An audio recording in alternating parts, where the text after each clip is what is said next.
नमस्कार। आज हम लोग सौरमंडल का अगला चैप्टर जिसमें कि ग्रहों के बारे में पढ़ेंगे।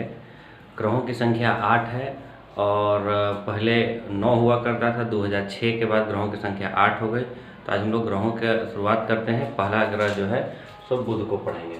तो बुध को इंग्लिश में मरकरी कहते हैं। ये बहुत ज़रूरी है इसलिए कि कभी कभी एग्जाम में बुध न दे के मरकरी ही देगा, तो इंग्लिश इसका याद रखना बहुत ज़रूरी है।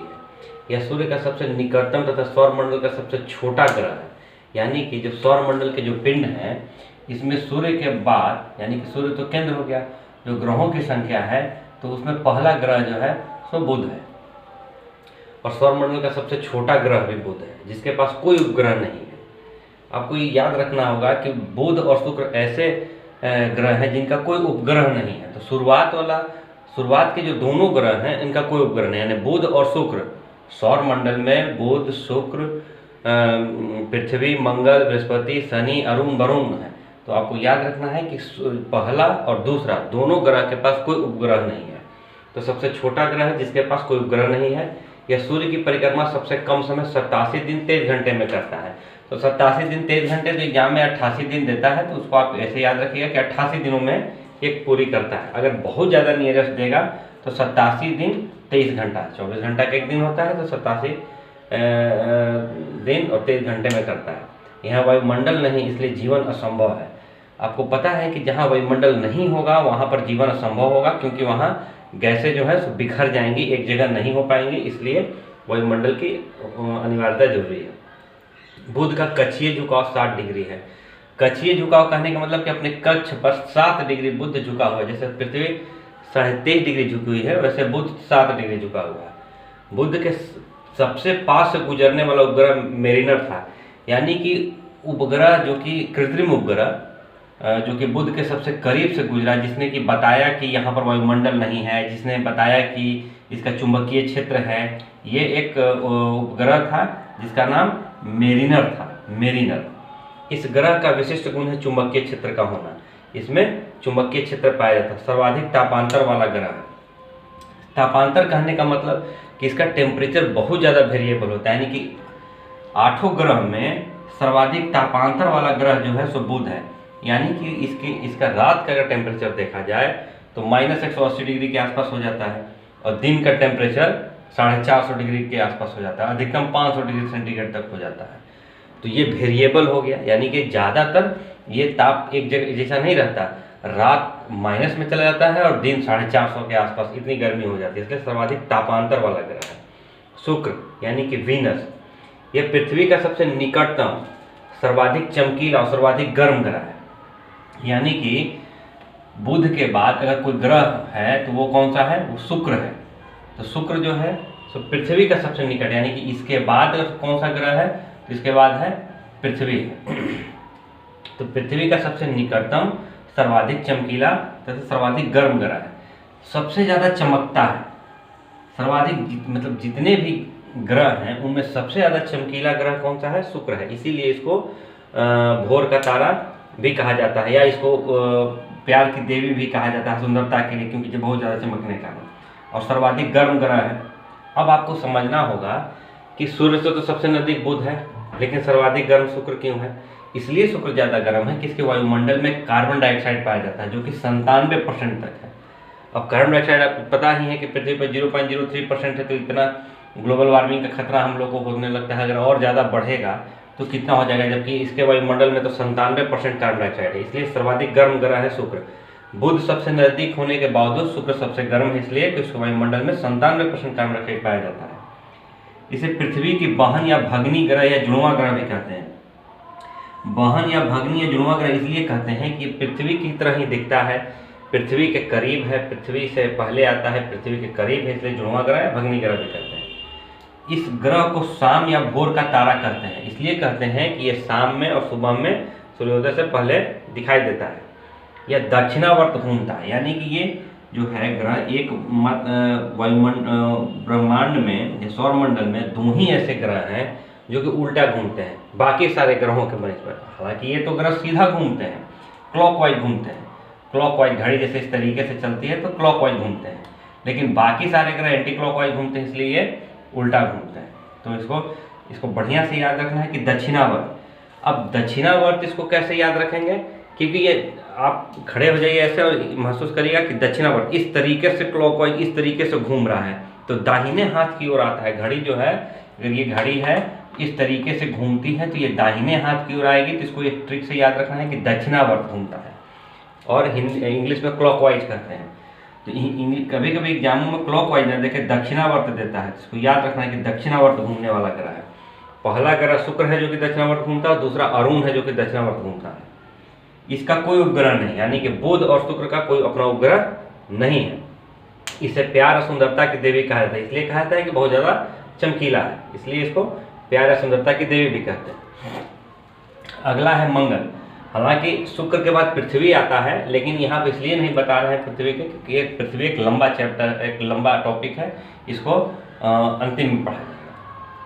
तो मंगल, मार्स, यानी कि पृथ्वी के बाद कौन सा ग्रह आता है, तो मंगल आता है।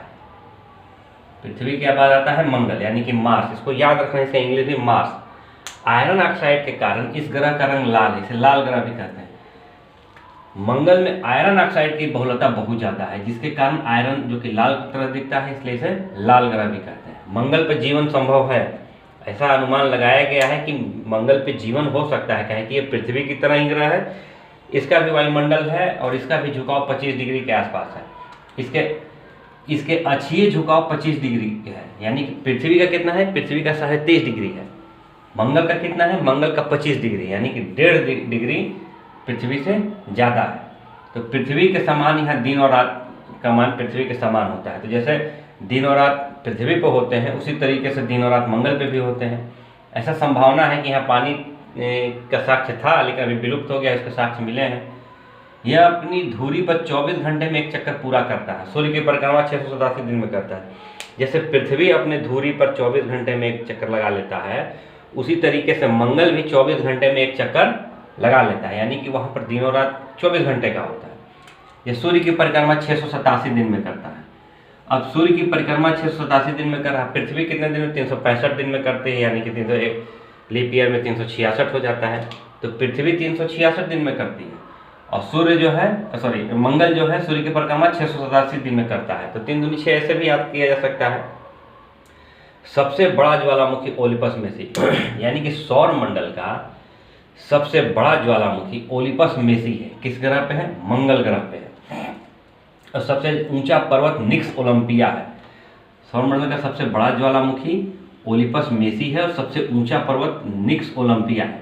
ऐसा माना जाता है कि ये हिमालय से यानी एवरेस्ट की जितनी ऊंचाई है उससे 3 गुना ऊंचा है। ये एवरेस्ट के 3 गुना ऊंचाई है इसका, निक्स ओलंपिया का। तो सबसे बड़ा ज्वालामुखी ओलिपस मेसी मंगल पे है, और सबसे ऊंचा पर्वत भी निक्स ओलंपिया मंगल पर ही है।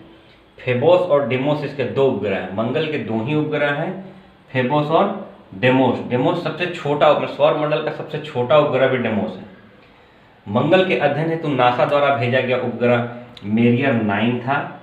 पाथफाइंडर था। पाथफाइंडर के बारे में एग्जामों में पूछा जाता है, इसलिए इसको याद रखिएगा। 1997 में नासा के द्वारा छोड़ा गया था। नासा अमेरिका की अंतरिक्ष की संस्थान है जो कि सैटेलाइटों को छोड़ती है या अंतरिक्ष से संबंधित संस्था है वो। तो उसके द्वारा पाथफाइंडर छोड़ा गया था। इसको कई बार एग्जामों में पूछा गया है। ओडिसी 2001 में छोड़ा गया था। ISRO, Indian space research organisation, ISRO ने मंगलयान 2013 में छोड़ा। आपको पता होगा जो कि 2000 के नोट के पीछे भी मंगलयान का चित्र होता है।